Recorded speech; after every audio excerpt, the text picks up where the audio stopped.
Not your average tabletop. Woohoo! Welcome back to Not Your Average Tabletop. I'm Zach, and today I'm going to be unboxing Coimbra. So Coimbra is a game that I think when I first saw the cover I was interested in it, but then I don't know what it was, something about it I wasn't quite 100% sure on if it would be one that I would like or not. I knew it was supposedly a heavier Euro as well.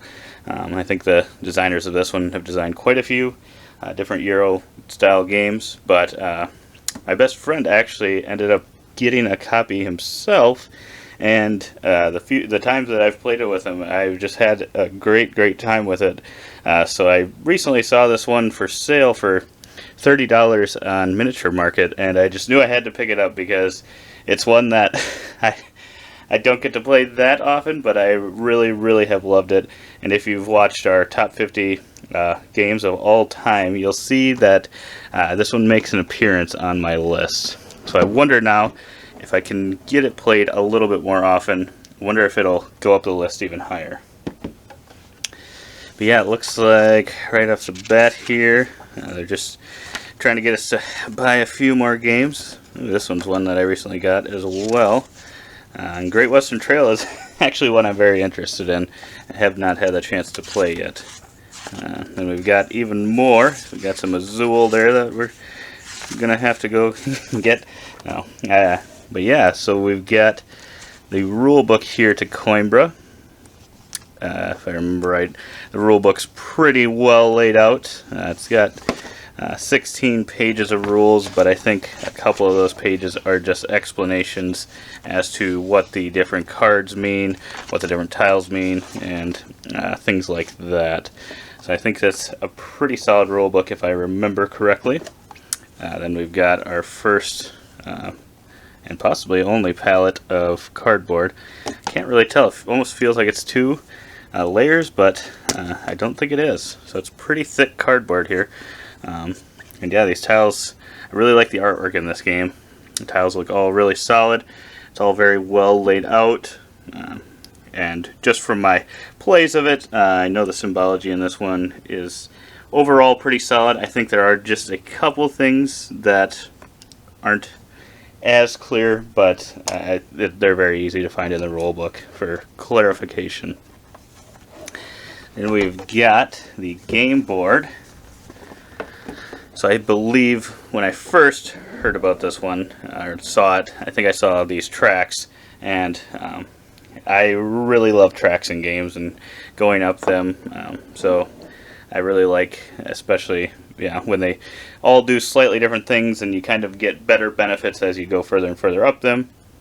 And you can attempt to kind of try different strategies of, oh, I'm going to try to go up these ones this game, or things like that. So this is one that I really like the look of the board. It's very bright. It's got a very shiny look to it. And I think the artwork I believe is about perfect for this one. Perfect choice, because it's a little area that you go around in. I think it's very clear that that's a land area, and then you do some I don't know what they're called exactly, but they're like the different missions you can do, like one around, so they're out in the water there. Don't know if they're voyages, but then yeah, the tracks are well laid out as well. So it's a board I really like. It's just got just black on the back of that board. Then we've got the player boards. So yeah, we've got the 4 different player boards there. I'm not sure if there's a slight difference at all via player color. I can't remember. Oh, nope, not on the back. Don't know that there's any difference to those. Then we've got cubes of each player color. So you've got the black, red, yellow, and blue. Just normal chunky cubes there. Then you've got some people, some little meeples. Those are pretty solid. They look pretty similar to ones you see in some other games as well. Then these ones, I don't think I've seen these as often. I don't know that I actually have any game that I've seen anything. It's kind of that little lion I don't know.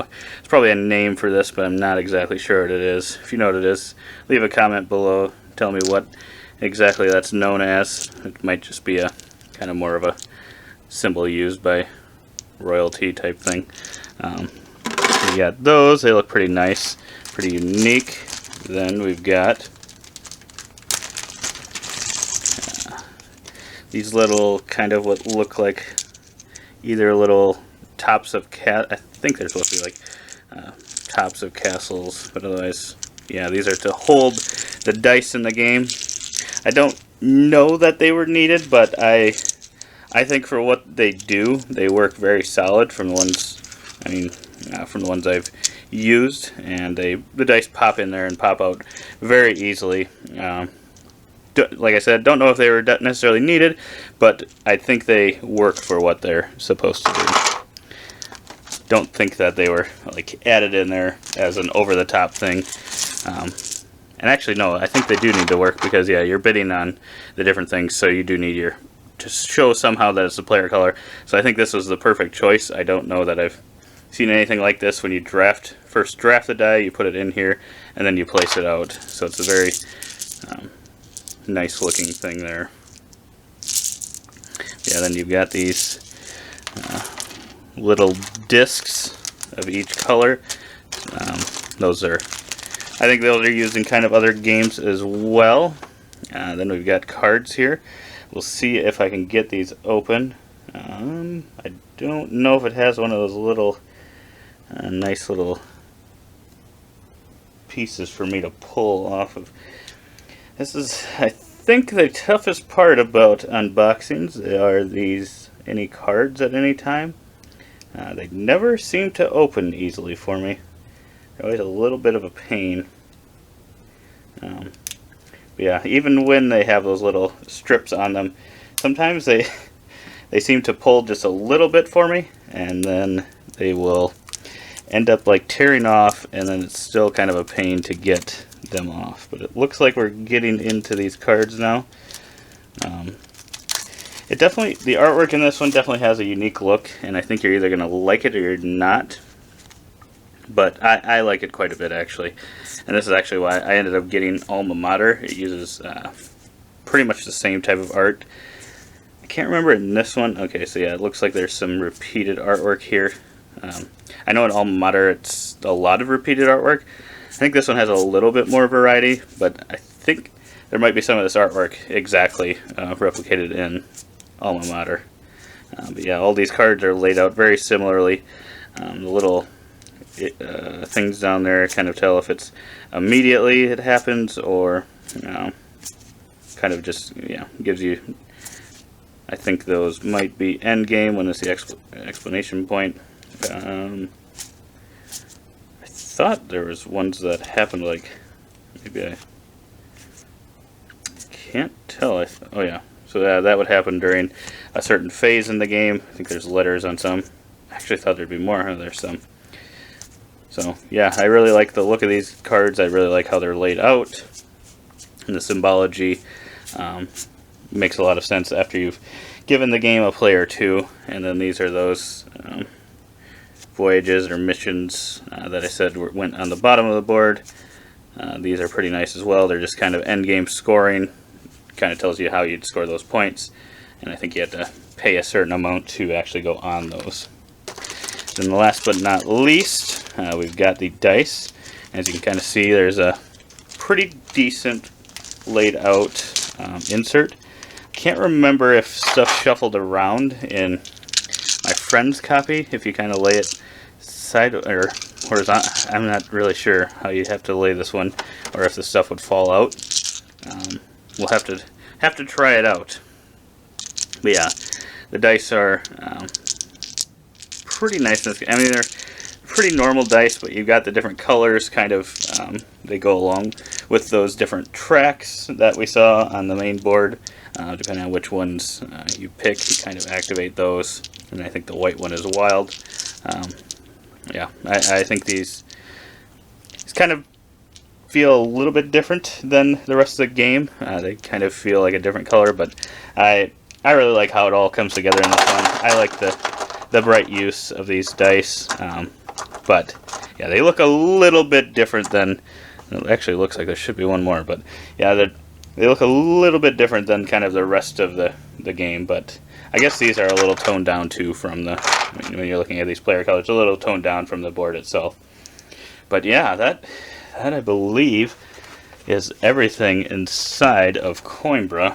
It's a game that I'm really excited to get to the table. I really love the game. I've really had a great time with it, and I look forward to getting some more plays in. If you liked this video, definitely give us a thumbs up. If you want to see more unboxing videos or anything like any of the videos that we put up, definitely subscribe and hit the notification so you'll see when they come out. Otherwise, we hope to see you on the next video, and as always, don't forget to keep on nibbling.